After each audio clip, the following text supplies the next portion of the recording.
Job లేక ఇబ్బంది పడుతున్నారా? అయితే మెడికల్ కోడింగ్ మీకు మంచి ఆప్షన్. వెంటనే కాల్ చేసి కోర్సులో జాయిన్ అవ్వండి. నమస్కారం సార్. నమస్తే అండి. సార్, మనం ఎక్కువగా వింటూ ఉంటాం, ఇంట్లో ఫ్యామిలీలో పేరెంట్స్కి అబ్బాయి అయినా అమ్మాయి అయినా ఒకటే అని చెప్తూ ఉంటారు. దాంతోపాటు తండ్రికి ఎక్కువగా కూతురు అంటేనే ఇష్టం అని అంటూ ఉంటారు. నిజంగానే తండ్రులకు కూతుర్లు అంటేనే ఇష్టమా? అయితే ఎందుకు? సో ఇది ఫ్రాడ్స్ థియరీ ప్రకారము తల్లికి కొడుకు అంటే ఇష్టము, తండ్రికి కూతురు అంటే ఇష్టము ఇవి చెప్తారు. జనరల్గా పిల్లలంటే పేరెంట్స్కి ఇష్టం. ఓకే, కొద్దిగా ఆప్షనల్లో చూసుకుంటే తండ్రికి కూతురు అంటే ఎక్కువ ఇష్టం ఉంటుంది, కొంచెం ఆప్షనల్. ఎందుకంటే ఒక టైప్ ఆఫ్ అమ్మాయి పెరిగినట్టుగా, ఓకే, అమ్మాయి ఎదుగుతున్నప్పుడు కంప్లీట్ హోమ్ లాగా ఫీలింగ్ వస్తుంది అన్నమాట. అబ్బాయి పెరుగుతాడు, no doubt, and more outward being అబ్బాయి. అమ్మాయి చాలా సెక్యూర్డ్గా పెంచుతారు. మన పాపులేషన్లో, మన దగ్గర అయితే, మన కంట్రీలో అమ్మాయిని చాలా సెక్యూర్డ్గా పెంచుకోవాలి, నా అమ్మాయి నా కూతురు అనే ఒక ఫీలింగ్ ఉంటుంది అన్నమాట. అండ్ సమ్హౌ ఒక స్టడీ ఏంటంటే కూతురు అనేది ప్రైడ్గా తీసుకుంటారు. ఓకే, కొడుకు పేరు నిలబెట్టడం అవన్నీ పక్కన పెడితే కూతురుని ప్రెషియస్గా ప్రైడ్గా ఫీల్ అవుతూ ఉంటారు. ఓకే, కొంతమంది దాన్ని బాగా ఎక్కువగా మనసుకు ఎక్కించుకుని నా కూతురు అంటే నాకు చాలా ఇష్టం, చాలా ఇష్టం అని ఉంటుంది. సినిమాల్లో చూపించినట్టుగా ఓన్లీ కూతురు అంటే ఇష్టం, కొడుకు అంటే ఇష్టం అట్లా ఉండదు. కానీ జనరల్గా అయితే కూతురు మీద కొద్దిగా ఆ మాత్రం ప్రేమ ఎక్కువ ఉంటుంది. బికాస్ మేబీ తను ఒక ఏజ్ వచ్చాక వెళ్ళిపోతుందనో, లేకపోతే కొంతమంది తల్లిని కూతురులో చూసుకుంటారు. అండ్ కూతుర్లకు కూడా you give them something, they make a home out of it. ఒక బొమ్మ ఇస్తే దాన్ని మంచిగా అలంకరించుకుని దాన్ని చాలా హోమ్ చేస్తారు, ఎక్స్ట్రా ఇవ్వడం. So they do that. కొంచెం ఆ సాఫ్ట్నెస్ ఉందన్నమాట. సో నేనేం చెప్తాను అంటే, ఒకవేళ కనుక ఇలాంటి సందర్భం వచ్చినప్పుడు కూతురికి ఎక్కువ ప్రిఫరెన్స్ ఇవ్వాలి కూడా, కూతురికి ఎక్కువ ప్రేమ ఇవ్వాలి కూడా. ఎందుకు అంటే కూతురికి ప్రేమ అవసరం. ఈ రోజుల్లో మన సొసైటీలో అయితే కూతురికి ప్రేమ ఖచ్చితంగా ఎక్కువ అవసరం. ఓకే, మామూలు కంటే ఎక్కువ అవసరం. అండ్ ఈ ప్రేమ వాళ్ళని వీక్ చేయకూడదు. తండ్రి ప్రేమ వాళ్ళని వీక్ చేసేసి ఒక టైప్ ఆఫ్ వాళ్ళు ఏమీ చేసుకోలేని పరిస్థితిలో ఉండకూడదు. గారాబము ఆర్ అతి ప్రేమ మంచిది కాదు. సో తండ్రి ప్రేమతో పాటు దట్ స్ట్రెంగ్త్ ఇవ్వగలగాలి.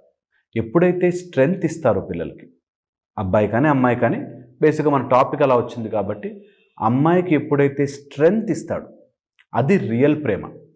అంటే నువ్వు చెయ్యి, ఏమైనా నేను చూసుకుంటా, నథింగ్ టు వరీ అనే పిల్లలు స్ట్రాంగ్ పెరుగుతారు.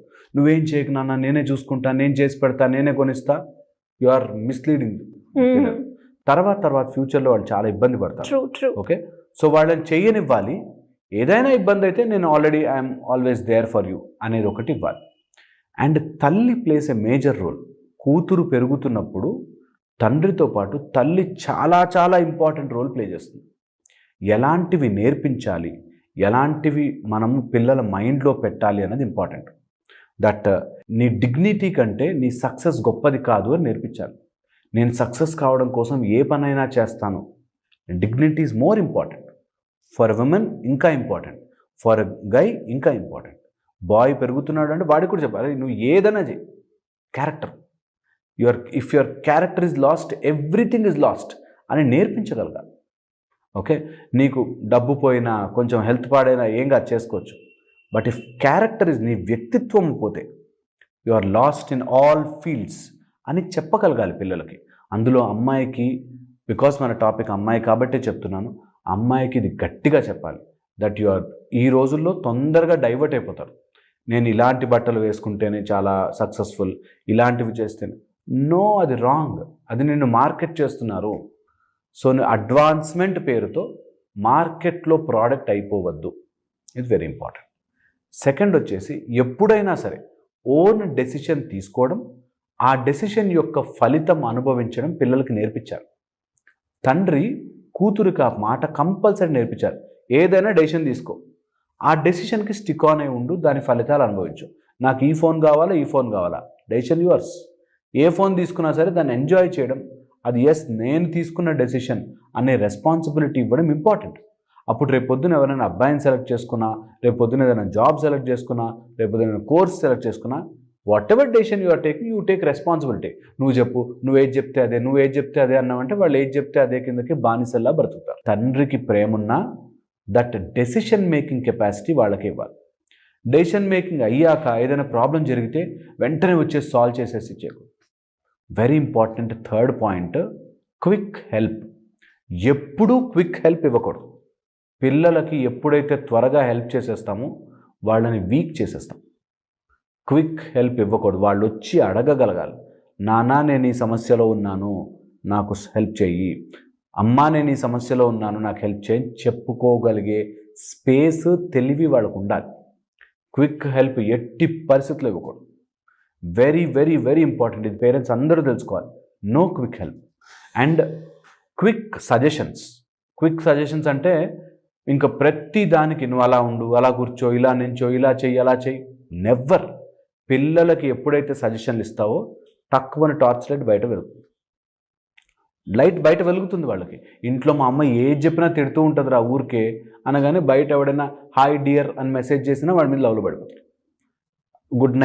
గుడ్ నైట్ రా, టేక్ కేర్ రా అనగానే లవ్లో పడిపోతాం. అంత సీన్ లేదు.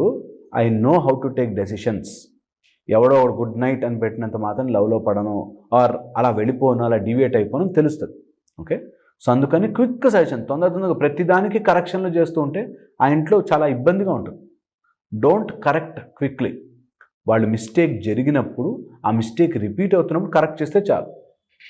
ఊరికే ప్రతిదానికి నువ్వు అలా చేసావు, ఇలా చేసావు, ఈ రోజు ఏం తెలుసుకున్నావు అంటే ఇలా. ఒక అతను నాకు తెలుసు, క్లాస్ పీకుతూ ఉంటాడు రోజు. వాడు ఇంట్లోంచి ఎప్పుడు పారిపోదామా అని పారిపోతారు పిల్లలు. వాళ్ళు అమెరికాకి వెళ్ళిపోయి సమ్ ర్యాండమ్ కోర్స్, అసలు ఆ కోర్సు ఉంటాయని కూడా తెలియదు, అలాంటి ర్యాండమ్ కోర్స్తో ఇంజనీరింగ్ ఫినిష్ చేసి ఒక ర్యాండమ్ కోర్స్ కోసం అబ్రాడ్ వెళ్ళిపోయి అక్కడ ఏదో హోటల్లో అన్నా పని చేసుకుంటాం హాయిగా, నీ దగ్గర ఉంటాను రా బాబు అనే స్టేజ్కి వెళ్ళిపోయారు. ఇంకా ఆ తండ్రి ఉండి ఏం లాభం? సో అందుకని వెరీ ఇంపార్టెంట్. ఊరికే ప్రతిదానికి సజెషన్లు చేసేసి ఇదేదో పెద్ద లైఫ్లో అన్ని విషయాలు తెలిసిపోయినట్టు, నేను ఇలా చేశాను, నేను ఆ టైంలో ఇలా చేశాను, నువ్వు ఎంత పెద్ద సీఈఓ అయినా కానీ కంపెనీకి పిల్లల్ని ఊరికే కరెక్ట్ చేస్తే ఉండరు. Don't correct them. వాళ్ళు లైఫ్ బ్రతుకుతున్నారు, హోంవర్క్ క్లాస్ వర్క్ చేయట్లేదు ఇంట్లో. వెరీ ఇంపార్టెంట్, తెలియదు. And fifth and most important, strength అనేది ఇక్కడ ఇవ్వాలి. ఫిజికల్ స్ట్రెంగ్త్ ఎంత ఇంపార్టెంటో మెంటల్ స్ట్రెంగ్త్ ఇవ్వాలి. సిచ్యువేషన్స్ని ఫేస్ చెయ్యనివ్వాలి, ప్రాబ్లమ్స్ని రానివ్వాలి. ఆ ప్రాబ్లమ్ని వాళ్ళు ఎలా తెలివిగా ఆలోచిస్తున్నారో మీరు చూడాలి. ఆ చూసిన ప్రాబ్లమ్ని ఒకవేళ వాళ్ళు రాంగ్ చేయి దాటిపోతుంటే గైడ్ చేయడం మాత్రమే. నాకు తెలిసిన పేరెంట్స్ కొంతమంది చుట్టాలు ఇంటికి వస్తే చాలు, మా అమ్మ ఇలా అండి, ఈరోజు ఇలా చేసిందండి, దీని మొహం ఇంతే, ఇది వేస్ట్ది, ఈ టైప్లో ఉంటారు. Which is very wrong. పేరెంట్సే కించపరుస్తూ మాట్లాడితే పిల్లలు ఏమైపోతారు? Very wrong, very wrong. అలా ఎప్పుడు చేయకూడదు. సో ఇవి కనుక గుర్తుపెట్టుకుంటే చాలా బాగుంటుంది. ఇలా చేయకుండా తండ్రి ప్రేమే ఆపుతుంది. నేను ఎందుకు ఈ పాయింట్స్ చెప్పానంటే తండ్రి ప్రేమ కూతురు మీద ఎక్కువ ఉండి గారాబము చేసి చాలా రూడ్గా, చాలా స్టబర్న్గా అయిపోయే టైపులు ఉంటారన్నమాట. అందుకు అంత స్టబర్న్ కాకుండా ఉండాలంటే తండ్రి ప్రేమ బాధ్యతతో కలిసి ఉండాలి.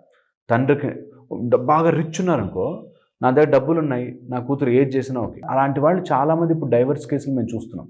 సో అందుకని నువ్వు ప్రేమ with responsibility is very very essential. ఒకవేళ లేకపోతే మాత్రం నీ ప్రేమ ఉంటుంది, నీకు మా నాన్న చాలా గ్రేట్ అనే ఫీలింగ్ ఉంటుంది, వాళ్ళు లైఫ్లో కెరియరే కాదు లైఫ్ రిలేషన్షిప్ ఎవ్రీథింగ్. సో అందుకని ఇది బెటర్. తండ్రి ప్రేమ is excellent. At the same time బాధ్యత నేర్పించడం, ఈ పాయింట్స్ స్ట్రెంగ్త్ నేర్పించడం చాలా చాలా ఇంపార్టెంట్.